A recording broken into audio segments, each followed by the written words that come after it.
Baltimore Ravens. They got the #1 seed in the AFC last year, and then obviously a disappointing finish because they just completely collapsed in the playoff game. Yeah. So here's my thing with them. They have lost some because they were in deficit, right? Yeah. Just like they had to unload so much, so like they lost all of their defense basically, and lost their defensive coordinator and their offensive coordinator. They lost a bunch of receivers. They lost their running backs, but they went out and spent like way too much money on an aging Derrick Henry who isn't the same. And I'll have another point on that. And you went out and basically, didn't really add really anybody, in my opinion, Nate Wiggins.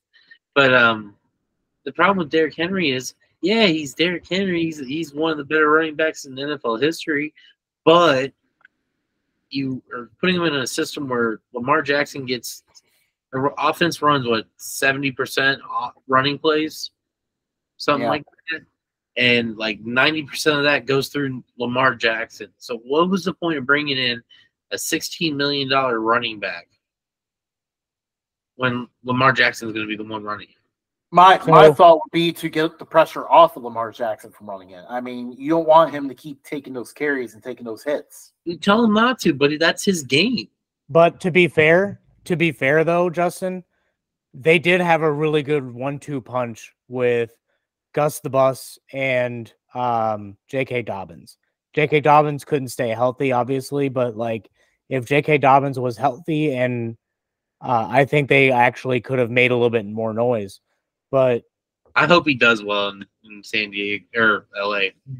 Yeah. San Diego. But like for me, the glaring hole isn't their run game. The glaring hole has always been their pass game. And like Zay Flowers is really good. Is he going to be able to play? Did he get in trouble? I don't think enough for people to care about on the field. Look it up, Justin. Yeah, Justin's looking it up. But Rashad Bateman really hasn't shown a whole lot. Tez Walker, he didn't really even get to play a whole lot last year. And then he's already mouthing off at in-division rivals. And he hasn't even stepped foot on the field yet. So, like, who else do you have? Who the hell is Tylan Wallace? Sean Ryan? I guess they have Malik Cunningham, if you want to call him a receiver. Yeah. Where did Odell sign? Miami? Yeah. Yep. And so their starting three is Zay Flowers, Rashad Bateman, and Nelson Aguilar. Ugh. Oh, my. Mark Andrews and I Isaiah can't believe Likely. Nelson Aguilar is still around. He's job stability somehow. I don't know. They're not throwing it very often, so it doesn't matter. Well, remember when Lamar Jackson said he was going to throw? What, Justin? Zay Flowers apparently they announced he was not going to be charged back in February. Yeah. So yeah, there's that. So remember when Lamar Jackson said that he was going to throw for 6,000 yards? Yeah. Yeah, that was funny. I'm going to go 6,000 yards. He didn't even get above 3,500 last year. Yeah. What do you think about him winning MVP last year? I mean, he did a lot with his legs. He had a lot of touchdowns. I say that that's okay, but like nobody else had that great of a season. Like, I think last year was one of those years, like, would you have given it to TJ Watt? I think it was necessary for them to win last year. And the fact that they didn't, it's kind of like, all right, so I don't see it getting any better. They're playing bargain discount Ravens right now. Last year really was the year they had to make it happen. Because, I mean, not only did they have, like, a loaded roster, but also, like, it was one of the few it was a rare year recently where they actually most of their core outside of J.K. Dobbins like actually stayed healthy most of the year. That had been a huge problem for them lately. Well, they did get Eddie Jackson, but like Marcus Williams, Kyle Hamilton, Marlon Humphrey, Nate Wiggins, those are the only real guys that you have in the secondary.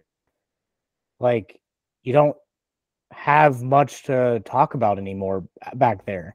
And that's like the strength of most teams that you play. And when you talk about the top of the AFC, what do? They pass. Like, play dirty defense. I guess they're gonna, that too. Yeah, this isn't going to be like look at the list. They got a good defensive line, and Roquan Smith is the best linebacker in football. But just look at this list of the people they lost here. Just the depth of it. And that's just a fraction of the amount of people they lost. That's only what Justin decided to put on you. There's so much to that. Yeah. You know, another question mark that we need to talk about here, because, you know, obviously you already talked about Derrick Henry. You know, this year's going to be a proving point to see if Derrick Henry can ever get back to a high level again. But also, look how many offensive linemen they lost. Yeah. Are they even going to have the run blocking they had before? Mm-hmm. I mean, on the offensive line right now, they have Ronnie Stanley, who's hurt half the time. Andrew Voorhees, who kind of came into his own. He's pretty good. Linderbaum they drafted. Yeah, he's a big one. And then they have Daniel Fale and Ben Cleveland. That dude's like 7 foot tall. He's a monster. They've been waiting to put him in there. Roger Rosegarten.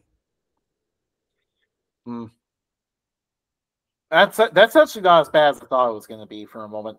I think they're going to have some problems at guard. Rosengarten might be the big concern point, but that other guy, huge freaking freight train, he's a monster. All right. If I don't think we're going to get prime Derrick Henry again, but can you imagine if prime Derrick Henry did show up one more time behind that mound of a man? But like I said, like Lamar's game is to run it. You're not going to change his game because, I mean, yeah, he can throw it, but he's not that great. Look at in the past. Look at all the receivers they've gone through over the past however many years. They've tried to address receivers so many times, and then this offseason they just gave up on trying it. Other than getting stop wasting your money on receiver. It doesn't matter who we have. I think what they're gonna do, their defense is good enough to bend not break in a lot of situations. I mean, they lost a lot of people, man. Yeah, they lost a lot of people, but they're gonna probably rely on clock management and bend not break defense. Yeah, and they're gonna rely on the other team wasting clock, and then they're gonna waste clock, and that's how they're gonna get wins this season. And I mean, they're gonna be able to do that pretty well. Like their safety duo, Kyle Hamilton and Marcus Williams back there, is probably one of the better safety duos. So even though corner is like really questionable, that duo in the back, they're going to be able to clean up any messes that do happen back there. So they're not going to give up big plays. They're going to force you to earn touchdowns. They lost a lot of sackability also.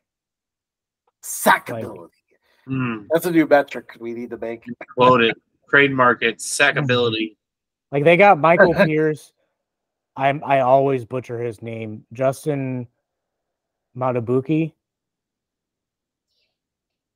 I'll trust it. I'm with it. I'm no better. Odafe Owe, like David Ajobu, like they got some guys to get to the quarterback, but it's not that deep. Like you were relying on Davion Clowney last year to get to the quarterback, and he didn't really address it. So, and you lost Patrick Queen. That's huge. Yeah. I mean, you still Roquan Smith, I guess, but that defense is turning into the Bears defense once they started losing. Well, it's like those guys. Yeah, Roquan Smith wanted out. his contract's killing them. So like, how long are they going to have Roquan Smith? And like, at what point do you stop and investing in that? Invest in Roquan Smith until your whole team falls apart. You know what I mean? Until you become the Bears, like I guess. It was very weird too because typically Shut up, Justin. typically the Ravens aren't a team that invests heavily in linebackers either. Like they usually draft guys, and then when it comes time for their contract, they usually just let them hit free agency or trade them away. This is like the first time the Ravens invested heavily in a linebacker, and it has not worked out. I mean, probably the first time since like Ray Lewis. Roquan's good. He's great. He's really good. Yeah, but like he's worth every penny. It's just a challenge of what's around him. I would put Roquan Smith up there with Fred Warner. Yeah. Oh yeah. I mean, he's a top tier linebacker. It's like the conversation of Ray Lewis and Brian Urlacher. It was always those two. So now it's. I would put Roquan Smith near the top, but like you said, his contract's killing their defense. Just like Lamar Jackson's contract is going to start hurting the offense even more. And it's like you guys got to like either restructure or this is what you got to expect. You're going to be falling short because you don't have enough depth. And like the teams maybe I'm missing something. Maybe I'm missing something on the talent that they drafted, but like I feel like this year was a huge swing and miss for their scouting department. Yeah. They addressed areas of need with corner, but I still think it was a huge swing and miss. I'm a bit of a fan of TJ Tampa. I thought he was a little underrated, so that might be a steal. But like Nate Wiggins was, he's a high upside athlete, but he was a risky pick. I don't know if he's gonna be ready to step right in. Why not take a wide receiver? They took Tez. Because I mean they have been taking receivers in the past, and they end up with Rashad Bateman. Oh, they got did they get Marquise? No. Did they get Marquise Brown? No, Hollywood left to go to the Cardinals and then left again to go to KC.